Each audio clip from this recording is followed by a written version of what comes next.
किसी जगह पे एक्सीडेंट हुआ हुआ है या आप किसी अपार्टमेंट से गुजर रहे हैं और वहाँ पे आप देखते हैं कि कोई इंसान बेहोश पड़ा हुआ है, कोई बच्चा किसी जगह पे बेहोश पड़ा हुआ है, तो आप क्या कर सकते हैं? आप इस टाइम पे जो अमल कर सकते हैं उसको हम कहते हैं कार्डियोपल्मोनरी रिससिटेशन, जिसमें दिल की धड़कन को और सांस को बहाल करने की कोशिश की जाती है।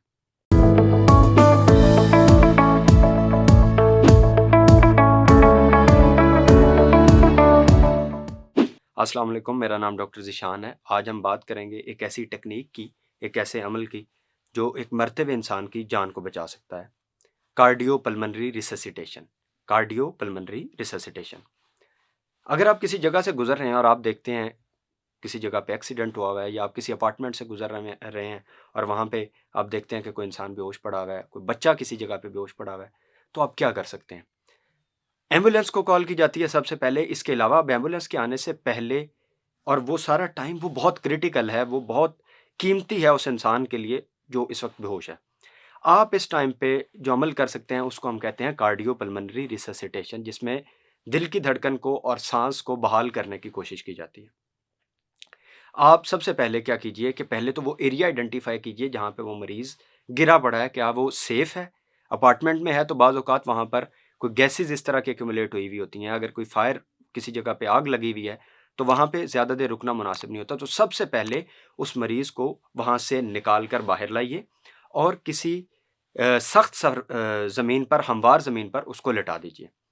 अब आप मरीज़ के दाएँ साइड पर बैठ जाइए, उसके बाजू के नीचे छाती के बिल्कुल साथ, अपने घुटनों के बल वहाँ पर बैठिए और अपने बाएँ कान को मरीज़ की नाक के पास लेकर जाइए और उसकी छाती की तरफ देखिए। क्या उसकी छाती मूव कर रही है? क्या वहाँ पर कोई हरकत मौजूद है? इसका मतलब अगर तो वो छाती हरकत कर रही है, इसका मतलब है मरीज़ साँस ले रहा है।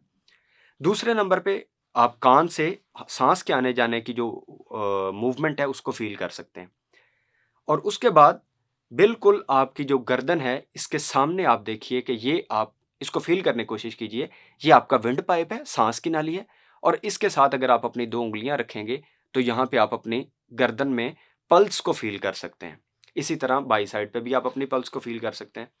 इसी तरह आप उस मरीज़ की पल्स को फ़ील कीजिए। अपना हाथ मरीज़ की गर्दन पर रखिए और उसकी पल्स को फ़ील करने की कोशिश कीजिए। 10 सेकंड तक अगर आप देखते हैं कि मरीज़ साँस नहीं ले रहा, ना उसकी पल्स चल रही है, इसका मतलब है उसकी साँस की रफ़्तार भी बंद हो चुकी है और दिल की धड़कन भी बंद हो चुकी है। नेक्स्ट अब आप ये कर सकते हैं कि मरीज़ का मुँह खोलकर देखिए कि क्या कोई फ़िज़िकल कोई एजेंट, कोई इस तरह की बॉडी, कोई बैरूनी चीज़ उसके मुँह में तो नहीं अटकी हुई जिस वज़ह से साँस लेने में दिक्कत आ रही है, उसको रिमूव कीजिए अगर कोई है तो। दूसरे नंबर पे दिल की धड़कन को बहाल करने के लिए आप मरीज़ की छाती की जो दरमियानी हड्डी है, उसके ऊपर अपना एक हाथ रखिए। इस हिस्से को हाथ की हील कहते हैं। इसको मरीज़ की उस बोन पर रखिए और दूसरे हाथ को इस तरह से मरीज़ ऊपर दूसरे हाथ के साथ लॉक कर लीजिए और बाजू को सीधा कर लीजिए। याद रखिए आप घुटनों के बल बैठे हुए हैं और आपके दोनों बाजू मरीज़ की दोनों हाथ मरीज़ की छाती पर है और बाजू बिल्कुल सीधे हैं। अब अपने बॉडी वेट के साथ उसको कंप्रेशन देने की कोशिश कीजिए, उसको दबाव देने की कोशिश कीजिए। कोहनियों से मूवमेंट नहीं करनी, बल्कि छाती से और कंधों से अपने आप को मूव करना है और अपने बॉडी वेट के साथ उसको कंप्रेस करने की कोशिश करनी है। इससे उम्मीद ये होती है कि मरीज़ के दिल पर दबाव पड़ेगा और उससे दिल की धड़कन दोबारा से बहाल हो जाएगी। तिब्बी ऐप डाउनलोड करें और घर बैठे डॉक्टर से मशवरा हासिल करें। घर बैठे डॉक्टर से मशवरा करने के लिए टेलीमेडिसिन बटन पर क्लिक करें। स्टार्ट अ कॉल बटन पर क्लिक करें और डॉक्टर से मशवरा हासिल करें। कंप्रेशन आप इतना दे सकते हैं कि छाती की हड्डी 2 इंच या 5 सेंटीमीटर तक अंदर की तरफ दब जाए। बहरहाल इस चीज़ को आप मरीज़ की जो जिसामत है, उसके अकॉर्डिंगली और अपने ज़ोर के हिसाब से उसको एडजस्ट कर सकते हैं। इसमें सबसे अहम चीज़ ज़रूरी है कि हमने पेचीदगियों को नज़रअंदाज करके मरीज़ की जान को बचाने की कोशिश करनी है।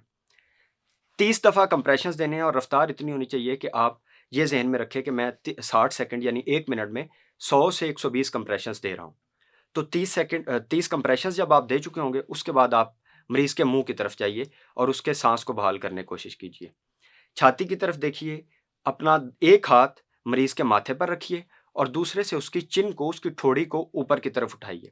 जब इसको उठाएँगे और माथे को पीछे की तरफ दबाएँगे, तो इससे आपका जो साँस की नाली है, ये बिल्कुल स्ट्रेट हो जाएगी और मुँह के ऊपर मुँह रखिए और अपने हाथ की उँगलियों से नाक को बंद करके पूरे प्रेशर के साथ सीने की तरफ देखते हुए साँस दीजिए।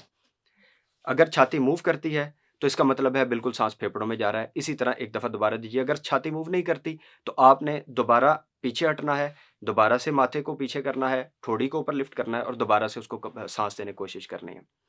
अगर नहीं हो पा रहा और अगर आपको ये लगता है कि आप इतने अच्छे इस तरह से ट्रेंड नहीं है, आपको तरबियत इस हवाले से हासिल नहीं है, तो कोई इशू नहीं, आप इस ब्रेथ्स को, इन सांस देने के अमल को रोक कर सिर्फ कंप्रेशंस के साथ कंटिन्यू कर सकते हैं। आप कम से कम छाती पर कंप्रेशन देने के अमल को जारी रखिए और एम्बुलेंस या किसी भी जो भी मेडिकल सर्विस अवेलेबल है, उसकी जल्द अज़ जल्द आमद को यकीनी बनाइए।